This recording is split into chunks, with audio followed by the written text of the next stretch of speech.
Hello everyone and welcome back to my channel. मैं हूं Angela और आज के इस लेक्चर में हम डिस्कस करेंगे maintenance rights of wife under Hindu law and Muslim law. हम समझेंगे मेंटेनेंस का मीनिंग क्या होता है, हिंदू लॉ में वाइफ को क्या राइट्स मिलते हैं, मुस्लिम लॉ में मेंटेनेंस का कॉन्सेप्ट क्या होता है, important legal provisions, landmark judgments और दोनों लॉज के इम्पॉर्टेंट डिफरेंसेस। ये टॉपिक फैमिली लॉ का बहुत इम्पॉर्टेंट टॉपिक है और एग्ज़ाम्स के साथ साथ प्रैक्टिकल लीगल अंडरस्टैंडिंग के लिए भी काफ़ी यूज़फुल है, तो इस वीडियो को एंड तक ज़रूर देखना। Introduction to maintenance. सबसे पहले समझते हैं मेंटेनेंस का मीनिंग। मेंटेनेंस का सिंपल मीनिंग है फाइनेंशियल सपोर्ट या इकोनॉमिक सपोर्ट जो हस्बैंड अपनी वाइफ को प्रोवाइड करता है। इसमें इंक्लूड होता है food, clothing, shelter, medical expenses और डेली नेसेसिटीज़। लॉ का मेन ऑब्जेक्टिव ये इंश्योर करना है कि वाइफ को बेसिक डिग्निफाइड लाइफ मिल सके और वो फाइनेंशियल हार्डशिप का शिकार ना हो। इंडियन लीगल सिस्टम में मेंटेनेंस को सोशल जस्टिस का इम्पॉर्टेंट पार्ट माना गया है। इसीलिए हिंदू लॉ और मुस्लिम लॉ दोनों वाइफ को मेंटेनेंस क्लेम करने का राइट देते हैं। Objective of maintenance. मेंटेनेंस का ऑब्जेक्टिव सिर्फ पैसे देना नहीं होता है। इसके पीछे का पर्पस है वाइफ को पॉवर्टी से प्रोटेक्ट करना, उसकी डिग्निटी मेंटेन करना और हस्बैंड की लीगल और मॉरल ड्यूटी को एनफोर्स करना। इंडियन कोर्ट्स ने कई बार बोला है कि मेंटेनेंस एक वेलफेयर प्रोविजन है। अगर हस्बैंड फाइनेंशियली कैपेबल है और वाइफ अपने आप को मेंटेन नहीं कर पा रही है तो हस्बैंड की ड्यूटी बनती है कि वो उसको सपोर्ट करे। ये कॉन्सेप्ट जेंडर जस्टिस और सोशल वेलफेयर से भी कनेक्टेड है। Maintenance under Hindu law. अब बात करते हैं हिंदू लॉ की। हिंदू वाइफ के मेंटेनेंस राइट्स मेनली 3 लॉ से गवर्न होते हैं। First, Hindu marriage act 1955। Second, Hindu adoptions and maintenance act 1956। Third, section 125 of CrPC जो अब सेक्शन 144 ऑफ बीएनएसएस बन चुका है। हिंदू वाइफ मेंटेनेंस क्लेम कर सकती है मैरिज के ड्यूरिंग, जुडिशियल सेपरेशन के टाइम और डिवोर्स के बाद भी सर्टेन सिचुएशंस में। यानी हिंदू लॉ वाइफ को काफ़ी ब्रॉड प्रोटेक्शन प्रोवाइड करता है। Section 18 of Hindu adoptions and maintenance act 1956। Section 18 एक बहुत इम्पॉर्टेंट प्रोविज़न है। इस सेक्शन के according a Hindu wife has the right to be maintained by her husband during her lifetime. अगर वाइफ हस्बैंड के साथ नहीं रह रही है तब भी वो मेंटेनेंस क्लेम कर सकती है अगर वैलिड रीजंस हो। For example, cruelty bye husband, husband की सेकंड मैरिज होना, हस्बैंड का दूसरी विमेन के साथ रिलेशन होना, अबैंडनमेंट, रिलीजन कन्वर्जन या सीरियस मिसकंडक्ट। लेकिन कुछ सिचुएशंस में वाइफ मेंटेनेंस का राइट लूज भी कर सकती है, जैसे कि अगर वाइफ का कैरेक्टर सही ना हो या हिंदू रिलीजन वाइफ कन्वर्ट कर दे। तो सेक्शन 18 राइट्स भी देता है और कुछ लिमिटेशंस भी स्पेसिफाई करता है। Maintenance under Hindu marriage act 1955। Hindu marriage act में 2 इम्पॉर्टेंट टाइप की मेंटेनेंस दी गई है।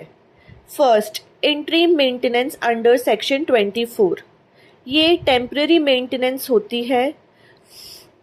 कोर्ट प्रोसीडिंग्स चलने के टाइम वाइफ या हस्बैंड दोनों अप्लाई कर सकते हैं अगर उनके पास सफिशिएंट इनकम नहीं है। इसका पर्पस होता है लिटिगेशन एक्सपेंसेस कवर करना और डेली एक्सपेंसेस मैनेज करना। Second, permanent alimony under section 25।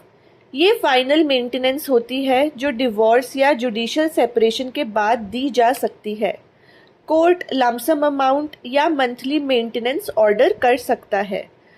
Court financial condition और सर्कमस्टांसेस को कंसिडर करता है। Factors considered by court under Hindu law. अब क्वेश्चन आता है, कोर्ट मेंटेनेंस अमाउंट डिसाइड कैसे करता है। कोर्ट सेवरल फैक्टर्स कंसिडर्ड करता है, जैसे कि हस्बैंड की इनकम, वाइफ की income, standard of living, expenses, health condition, age, dependents और एसेट्स। कोर्ट का ऑब्जेक्टिव होता है फेयर अमाउंट डिसाइड करना। ऐसा नहीं होता है कि हर केस में फिक्स्ड परसेंटेज या फिक्स्ड अमाउंट हो। हर केस फैक्ट्स और सर्कमस्टांसेस के बेसिस पर डिसाइड होता है। सेक्शन 125 ऑफ सीआरपीसी और सेक्शन 144 ऑफ बीएनएसएस, ये सेक्शन एक बहुत इम्पॉर्टेंट सेक्युलर प्रोविज़न है। ये किसी एक रिलीजन के लिए नहीं है, ये सब रिलीजन्स पर अप्लाई होता है। अगर हस्बैंड वाइफ को नेग्लेक्ट करता है या मेंटेन करने से रिफ्यूज़ करता है और वाइफ खुद को मेंटेन नहीं कर पा रही है, तो वाइफ मेंटेनेंस क्लेम कर सकती है। इम्पॉर्टेंट पॉइंट, डिवोर्स्ड वाइफ भी इस सेक्शन के अंडर मेंटेनेंस क्लेम कर सकती है।